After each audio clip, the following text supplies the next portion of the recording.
Welcome to my YouTube channel Zaman sir. আৰম্ভ কৰিবলৈ লৈছোঁ গ্ৰেড 3 আৰু গ্ৰেড 4 এক্সামৰ বাবে সাধাৰণ গণিত অৰ্থাৎ জেনাৰেল মেথমেটিক্স। আমাৰ আজিৰ বিষয়বস্তু হৈছে বিভাজ্যতাৰ নিয়ম, ৰুল অফ ডিভিজিবিলিটি। আমি ইতিমধ্যে ইয়াৰ ওপৰত দুটা ক্লাছ সম্পূৰ্ণ কৰিছোঁ। তাত আমি শিকিছিলোঁ 2ৰ পৰা আৰম্ভ কৰি 10লৈকে বিভাজ্যতাৰ নিয়ম। তো আজি আমি তাৰ পিছৰ সংখ্যাবোৰৰ বিভাজ্যতাৰ নিয়ম শিকিম। তো আৰম্ভ কৰিবলৈ লৈছোঁ 11ৰে বিভাজ্য। উদাহৰণৰে আমি শিকিম 1 2 3 4 2 এটা সংখ্যা দিয়া আছে। ইয়াত সযুগ্ম অংকবোৰৰ যোগফল উলিয়াম 1 + 3 1 + 3 + 2 = 6। তাৰপিছত যুগ্ম ঘৰৰ অংকবোৰৰ যোগফল উলিয়াম 4 + 2 2 + 4 = 6 2 + 4 = 6। সো ডিফারেন্স উলিয়াম, ডিফারেন্স হ'ব 0। যদি ডিফারেন্স বা পার্থক্য যদি শূন্য হয় নাইবা 11 গুণিতক হয়, মাল্টিপলস অফ 11 যদি হয় আমাৰ, তেতিয়াহ'লে সংখ্যাটো গোটেই সংখ্যাটো আমাৰ 11ৰে বিভাজ্য হ'ব।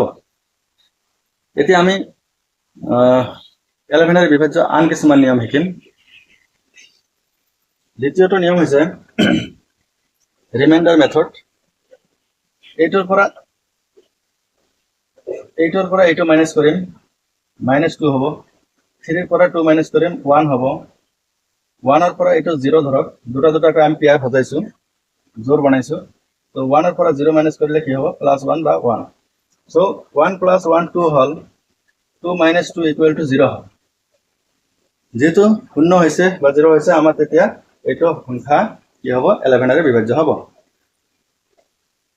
এতিয়া আমি বেলেগ এটা উদাহৰণলৈ মন কৰিম 1 3 2 4 5। এইটোৰ পৰা এইটো মাইনাছ কৰি দিম। 5ৰ পৰা 4 মাইনাছ কৰিলে 1 হ'ব, +1। 2ৰ পৰা 3 মাইনাছ কৰিলে -1 হ'ব। আৰু ইয়াত ধৰক শূন্য আছে, 1ৰ পৰা 0 মাইনাছ কৰিলে +1 হ'ব। সো +1 + 1 2 হ'ব, +2 -1, তেতিয়াহ'লে আমাৰ 1 হ'ব। সো 1 হ'লে আমাৰ এইটো সংখ্যাটো কি হ'ব? 11ৰে বিভাজ্য নহ'ব। যেহেতু এইটো ৰিমাইণ্ডাৰ মেথড, সো আমাৰ 11ৰে এই সংখ্যাটোক বিভাজ্য ভাগ কৰিলে বা বিভাজ্য নহ'ব, কিন্তু বাকী থাকিব আমাৰ কি? 1। বাকী থাকিব, ৰিমাইণ্ডাৰ থাকিব 1। সো এই সংখ্যা এইটো মেথডক আমি সেইকাৰণে ৰিমাইণ্ডাৰ মেথড বুলি ক'ম, যে কিমান ভাগ কৰিলে কিমান বাকী থাকিব সেইটো আমি গম পাম, যে 1 বাকী থাকিব ইয়াত। আৰু এটা নিয়ম আছে, তৃতীয়টো নিয়ম শিকিম 11ৰে বিভাজ্যৰ। এইটো এক্সাম্পল লৈছে এইবাৰ। এইটোক জোৰ হিচাপত সজালে এনেকুৱা হ'ব। তো আমি এইবাৰ বেলেগ এটা নিয়ম শিকিম। 11ৰে এইটোক ভাগ কৰিলে আমাৰ কি হ'ব? 22 হ'ব। 22 হ'লে বাকী থাকিব কিমান? 1 + 1 থাকিব। 11ৰে 33ক ভাগ কৰিলে আমাৰ মিলি যাব ভাগ, তেনেহ'লে বাকী নাথাকে 0। 11ৰে আমি 42ক ডিভাইড কৰিম। সো 11 × 4 কৰিলে 44 হ'ব। সো -2 হ'ব। যেহেতু 44 লৈছোঁ, বেছি লৈছোঁ, গতিকে -2 হ'ব। আৰু 56ক আমি 11ৰে ভাগ কৰিলে 55 হ'ব। 5 × কৰিলে 55 হ'ব। সো আমাৰ বাকী থাকিব +1। সো এতিয়া আমি হিচাপ কৰিম +1 -2 আৰু +1, তেতিয়া হ'ব আমাৰ 0 হ'ব। যেহেতু প্লাজৰ 2 আছে, মাইনাছৰ 2 আছে, সো 0 হ'ব। তেতিয়াহ'লে আমাৰ সকলোবোৰ যোগ কৰিলে আমাৰ 0 হয় তেতিয়া এই সংখ্যাটো কি হ'ব? আমাৰ 11ৰে বিভাজ্য হ'ব। আমি আগৰ নিয়মত আন এটা নিয়ম শিকিছিলোঁ, যে এইফালৰ ডিফাৰেন্স উলিয়াইছিলোঁ। ডিফাৰেন্স কিমান হ'ব? এইটো নিয়মেৰেও চাম। ডিফাৰেন্স হ'ব +1, এইটোৰ ডিফাৰেন্স হ'ব -2, এইটোৰ ডিফাৰেন্স 0, এইটোৰ ডিফাৰেন্স +1। সো এইবোৰ আমি এড কৰি দিম, প্লাছ কৰি দিম। +1 + 1 +2 হ'ল -2। আমি সকলোবোৰ প্লাছ কৰিলেও কি হ'ব? 0 হ'ব। তেনেহ'লে এইটো নিয়মৰো প্ৰযোজ্য হৈছে যে এইটো 11ৰে বিভাজ্য হয়। আমি প্ৰথম নিয়মটো শিকিছিলোঁ যে অযুগ্ম ঘৰৰ অংকবোৰৰ যোগফল আৰু যুগ্ম ঘৰৰ অংকবোৰৰ যোগফলৰ পাৰ্থক্য যদি শূন্য নাইবা 11ৰে বিভাজ্য হয়, তেনেহ'লে সংখ্যাটো 11ৰে বিভাজ্য হয়। সেইটো নিয়ম এই ক্ষেত্ৰত প্ৰয়োগ কৰি চাম, ঠিক আছে নে নাই। অযুগ্ম ঘৰৰ যোগফল উলিয়াম 6 + 2 8, 8 + 3 11, 11 + 3 14 হ'ব। যুগ্ম ঘৰৰ অংকবোৰৰ যোগফল উলিয়াম 4 + 5 9, 9 + 3 12, 12 + 2 14। সো ডিফারেন্স আমার 0 হ'ব। সো ডিফারেন্স 0 হলে আমার 11 এর বিভাজ্য হব সংখ্যাটো সো তিনিওটা নিয়মেই প্রযোজ্য হল তো আমি এতিয়া বেলেগ নিয়ম লৈ আগবাঢ়িম এইটো আমি চতুৰ্থ নিয়ম শিকিম যে লাষ্ট যেটো ডিজিট আছে এইটো আমি কাটি দিম আৰু হেইটো ইয়াৰ পৰা মাইনাস কৰিম তেনেহলে কি হ'ব 0 হ'ব 2 হ'ব 4 হ'ব 1 হ'ব তাৰ পিছত এইটো কাটি দি মাইনাস কৰিলে 1 4 2 হ'ব এইটো কাটি দি এইটো মাইনাস কৰিলে আমাৰ কি হ'ব 1 2 এইটো কাটি দি আমাক মাইনাস কৰিলে কি হ'ব -1 যেহেতু আমার শূন্য বা 11 এর গুণিতক হওয়া নাই তেতিয়া হলে আমার এই সংখ্যাটো 11 এর বিভাজ্য নহব এতিয়া আমি এটার ক্ষেত্রতো প্রয়োগ করিম 5 টো কাটি দিয়ে মাইনাস কৰিলে কি হ'ব বাকি থকা সংখ্যাৰ পৰা যে 11 হ'ব সো আমাৰ 11 থাকিলে 11 এর বিভাজ্য হয় গতিকে এই সংখ্যাটো 11 এর বিভাজ্য হ'ব তো আমি এতিয়া আন এটা নিয়ম লৈ মন কৰিম এই নিয়মটো অবশ্য হরু সংখ্যার ক্ষেত্রতে প্রযোজ্য হয় এই দুটা ডিফারেন্স সরি এই দুটা প্লাস করে যদি মাজৰ অঙ্কটো পাওয়া যায় তেতিয়া হলে আমার 11 এর বিভাজ্য হবে সো 1 + 3 4 হয় সো এটা 11 এর বিভাজ্য হবে 1 3 2 1 + 2 কৰিলে 3 হৈছে সো আমাৰ এটো 11 এৰ বিভাজ্য হবে যদি ধৰক এইটো আছে আমাৰ এইটো প্লাস এইটো কৰিলে কি হ'ব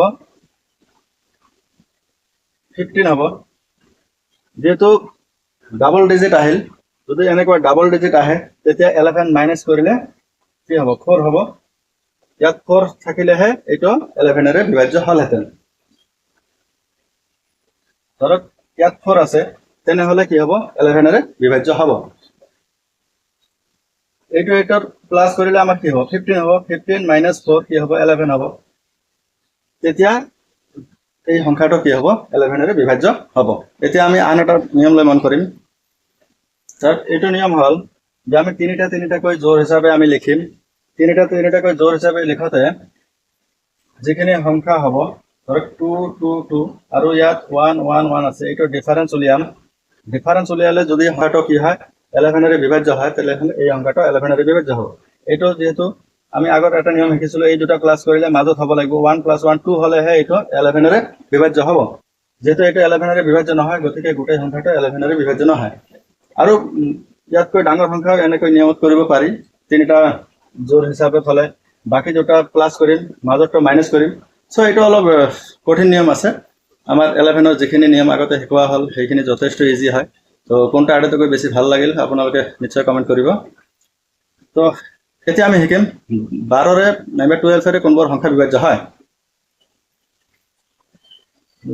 12 = 3 × 4 অৰ্থাৎ যিবোৰ সংখ্যা আমাৰ 3 আৰু 4 এৰ বিভাজ্য হ'ব সেইবোৰ সংখ্যা 12 এৰ বিভাজ্য হ'ব আমি ইতিমধ্যে 3 আৰু 4 এৰ কোনবোৰ সংখ্যা বিভাজ্য হয় আমি শিকিছিলো যে যিবোৰ সংখ্যা থকা অঙ্কবোৰ যোগফল যদি 3 এৰ বিভাজ্য হয় সেইবোৰ 3 এৰ বিভাজ্য আৰু 4 এর বিভাজ্য নিয়ম আছিলে যে লাস্ট দুটা সংখ্যা অঙ্ক আছিল সেই অঙ্কটো লাস্ট যেটো ধৰক এইটো আছে লাস্ট দুটা অঙ্কৰে গঠিত যেটা সংখ্যা আছিল এইটো যদি 4 এৰ বিভাজ্য হয় তেনেহলে আমাৰ 4 এৰ বিভাজ্য তো যদি 4 এৰ বিভাজ্য হয় তেতিয়া হলে 3 আৰু 4 দুটাৰে বিভাজ্য হলেহে আমাৰ 12 এৰ বিভাজ্য হ'ব 4 এৰ আৰু এটা নিয়ম আছে যে লাস্টত যদি দুটা শূন্য থাকে তেতিয়া 4 এর বিভাজ্য হ'ব সো আমাৰ বেলেগ ভিডিওত এই 3 আৰু 4 এৰ বিভাজ্য নিয়ম আছে তাত বহুলভাৱে আলোচনা কৰিছিলো সো 3 আৰু 4 দুটা অঙ্কৰে বিভাজ্য হলেহে আমাৰ এই সংখ্যাটো আমাৰ কি হ'ব 12 এৰ বিভাজ্য হ'ব